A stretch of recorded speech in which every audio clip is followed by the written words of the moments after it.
Hello, my name is Dr. All. Today we're going to be discussing the question of, is the world getting worse? What does the data say? And if the world is not getting worse, why does it feel to most people like it is?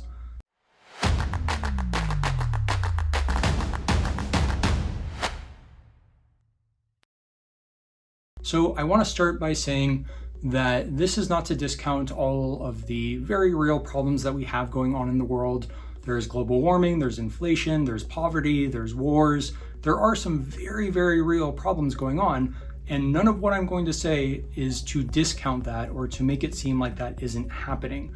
But what I will say is that if you look at the long-term data, almost everything that we would want to measure is getting better.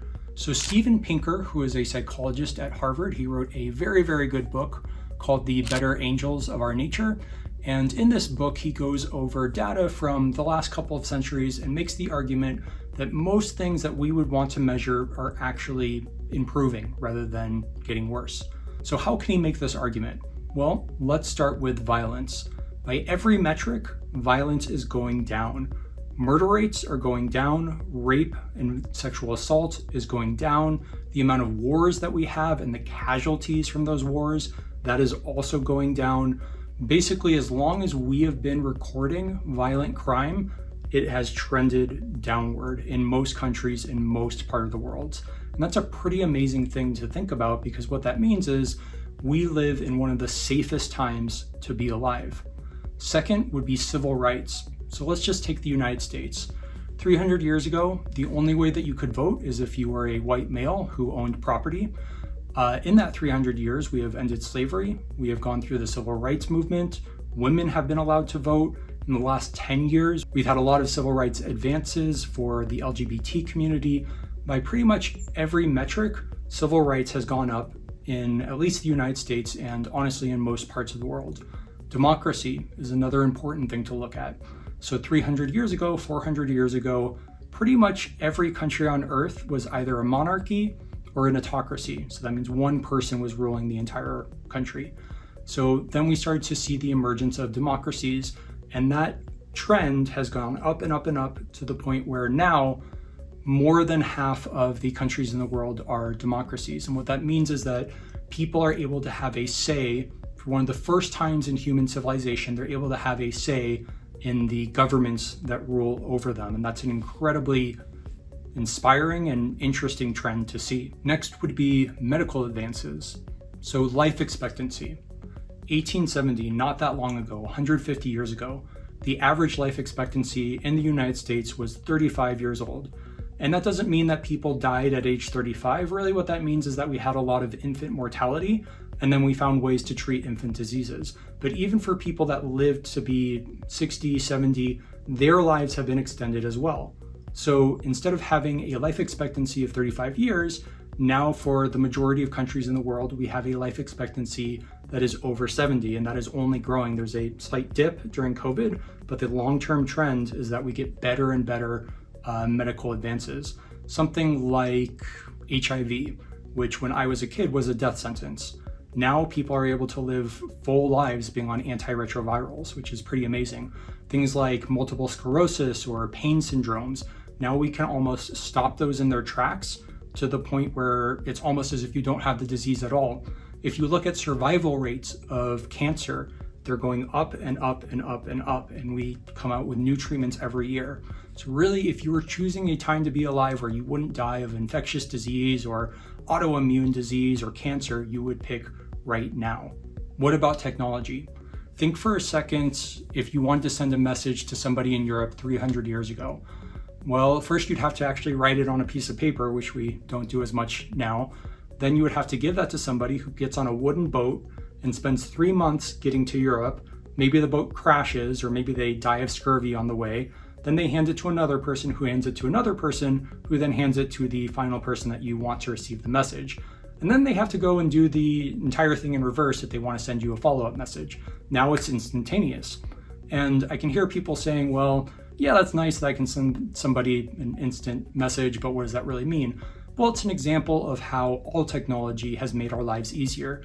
Think about farming. We used to be an agrarian society where 80, 90% of people were farmers, And we needed that many farmers because otherwise everyone would starve. It was a very labor-intensive thing to do.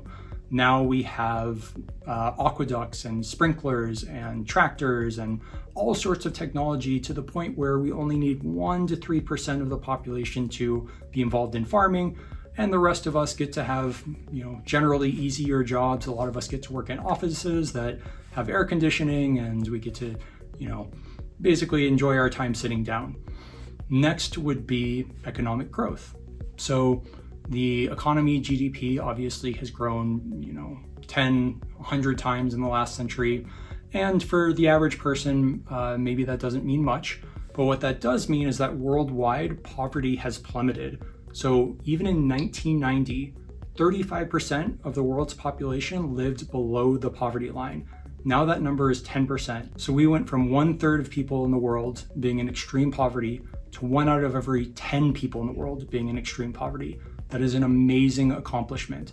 So again, I think if you look at the long-term data, maybe not the last couple of years, but over the course of decades and centuries, what we see is that the world is actually becoming a friendlier, safer, richer place to be. So why do we feel like things are getting worse? Well, I think there's a handful of cognitive biases that make us feel that way. And to understand that, you have to understand a little bit about how our brain works. So specifically, there's a network in your brain called the reticular activating system. And that is a part of your brain that goes all the way from your brainstem. It goes up and it penetrates basically every neurological structure up until your prefrontal cortex. So it's involved in almost everything.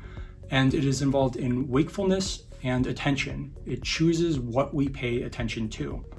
So what do we pay attention to? Well, really we pay attention to 2 categories, right? Threats and things that are valuable. 90% of our information is filtered out, and we really only pay attention to things that are novel, that can either offer us something or that can take away something. What is valuable? Well, things that help us survive and things that help us replicate, like food or a potential mate. Things that are dangerous, we tend to pay attention to. If you see a car coming, you're gonna not filter that out, but you are gonna filter out about 90% or 99% of the other information that is coming towards you. What that means is that a lot of the world fades into the background. We just don't see it because it's not novel. And if you were to look at that 90 to 99% of information, what you would see would be things that are rather boring, but very encouraging. You would see people cooperating, you would see people working, you would see people spending time with their family, you would see people trading things, you would see all the things that are going right in the world that we just don't pay attention to. And our brains are also programmed to see things that happen quickly as opposed to things that happen gradually, and bad things tend to happen quickly, whereas good things tend to happen gradually. So I didn't see every house in my neighborhood be built because it took, cumulatively 1,000 years maybe to build all of those houses. They're not 1,000 years sequentially, but in tandem, took that much labor to build all of those houses. And it's a very gradual thing, right? Whereas there was a fire in my neighborhood a couple of years ago and it burned down about 1,000 houses. Everyone definitely noticed that because it was a terrible, very quick thing to happen. And that's generally how things like that happen. Bad things tend to happen quickly, whereas good things tend to happen gradually. Second cognitive bias would be called loss aversion. So if you give somebody $100 or you take away $100, the amount of happiness they get from getting $100 is a lot less than the amount of happiness they would lose from losing $100. And that's just how our brains work. Studies have replicated this many, many times. We tend to focus on what we're losing, what might happen poorly, the things that go bad in our lives, more than we focus on the things that are going good in our lives. And this kind of makes sense, right? It's, you want to be very, very aware of a predator or a snake or something terrible happening to you. You want to make sure that you're aware of that because that could have dire consequences. Whereas the things that happen that could be good for you, that's nice, but it doesn't make sense to give that much attention to it because it's not going to kill you, right? So we tend to be very loss adverse, and that tends to make us focus on the things that are going wrong in the world. Next would be the hindsight bias. And by this, I mean, we tend to think of now as being a much scarier, uncertain time than previous decades because we know the outcome of those previous decades. So I'll give you an example. Living in the 1940s, living in the 1950s, you had World War II going on, and then you had the Cold War happening. Imagine living in a time where you didn't know whether the US was going to exist 5 years from now or not, and you didn't know whether Western Europe in its current state was going to exist 5 years from now or not. That would be an incredibly scary time to live in. Also, in the 50s, we had the Cold War, where we thought that the USSR could bomb us with nukes at any point, and 90% of our population would be gone, and that was a very real threat. We look back on those periods now and we think, well, everything worked out, so it couldn't have been that stressful. But it was, because we didn't know it was going to work out. Now, in our current time, we have no idea whether things are going to work out, and so it's a very uncertain time for us. And so we compare that time thinking our time is more stressful than 1940s, 1950s, or any other previous time that people lived in. So that's how hindsight bias makes us focus on the negative more than the positive. Next one would be the comparison fallacy. This is where we compare ourselves to others. And the reason why this is a fallacy is because we tend to compare our whole lives to a very small subset of someone else's life. So we might look at a billionaire and say they have more money than me, they have more stuff than me, they have more status than me. But what you don't see is they're working 16 hours a day, 7 days a week. They never see their family. They haven't gone on vacation in 10 years. You don't see the negative parts because that part isn't broadcasted to you. In that same way, when we look at social media, we're seeing people getting engaged. We're seeing people at the beach. We're seeing people getting promoted. And we're taking that very small 1% of their lives and comparing it to 100% of our lives, where a lot of times things are boring or bad things happen or we feel tired or stressed. We're comparing all of that to those very small subset of good things that are happening. And that makes us feel like our lives are stagnating or like they're going down. Next one is called the availability heuristic.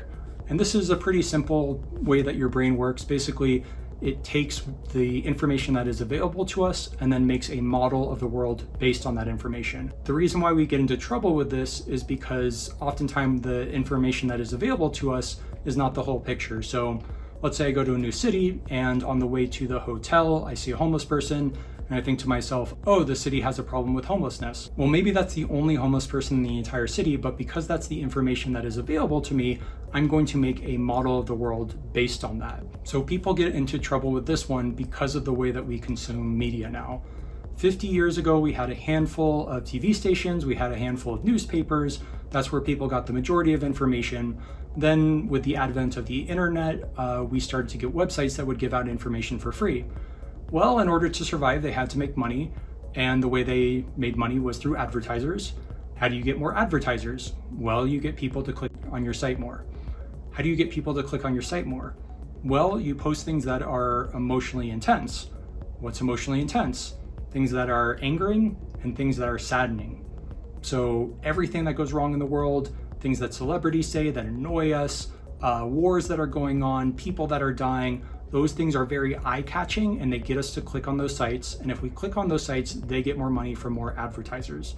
But when the only information that you're getting is the things that are going bad in the world, that's how you build the model of what's going on in the whole world.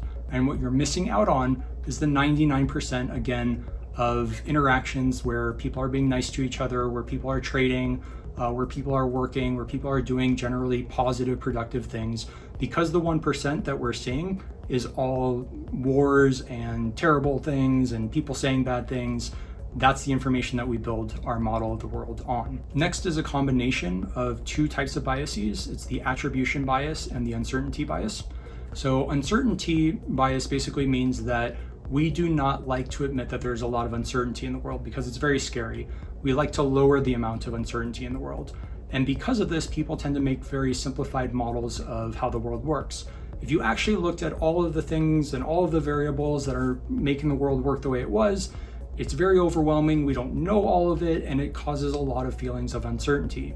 Now, there's also the attribution bias, and this is the tendency to attribute motives to other people that are incorrect. So someone cuts us off and we say, oh, they're an asshole, they're a bad person. Well, maybe they're having a bad day. Maybe they are a bad person, but more likely they didn't see you, they're having a bad day, they're stressed out, etc. But we attribute a motive to them in part because it makes it simpler. So when you have a combination of trying to lower uncertainty, creating a simple model of the world, and then attributing motives to people, you get this very bad effect where you tend to think of the world as a series of puppet masters who are malicious. So we think, oh, there's a couple of people and they're causing all this inflation, or they're causing all these wars, or they're causing all these bad things, and they're doing it because they're bad people. That's why they're doing it. They're doing bad things and they're bad people, and that's how the world works. In reality, probably something like inflation is caused by millions of people and a lot of different actions and a lot of different decisions. And the people working at the Fed or wherever, the people making those decisions are probably doing the best that they can. They're just trying to, do the right thing like anyone else. But because we want that simplified model, we tend to view things as this is caused by people, so uncertainty is lowered, and those people are doing it for malicious reasons. And that tends to make us view the world in a negative light. So in summary, we tend to focus on things that are threats to us or that are valuable to us. We tend to be very loss adverse. We tend to think of our time as being particularly stressful when compared to other people's decades or centuries. We tend to attribute things to people and to think that the world is a simpler place than it is. And then the way that we consume media tends to give us information that makes a model of the world that makes us think it's a bad place. Now, how do you fix this? Well, I think one of the things is you stop looking at the news and stop looking at social media, because that's mental health poison and really doesn't do anyone much good anymore. But I think another way is that you participate in a gratitude exercise. And one of the simplest ones is you set a timer for 5 minutes. You write down everything you're grateful for. And then you set a timer for 1 minute and you pick one of those things and you think about that specific thing and you go deep on why you're grateful for that. So you go wide on a lot of things you're grateful for and deep on one thing that you're grateful for. Anyways, I hope you've enjoyed this video. I hope it's been informative for you. Please subscribe below, leave a comment on any research you've seen on this topic, and thank you so much.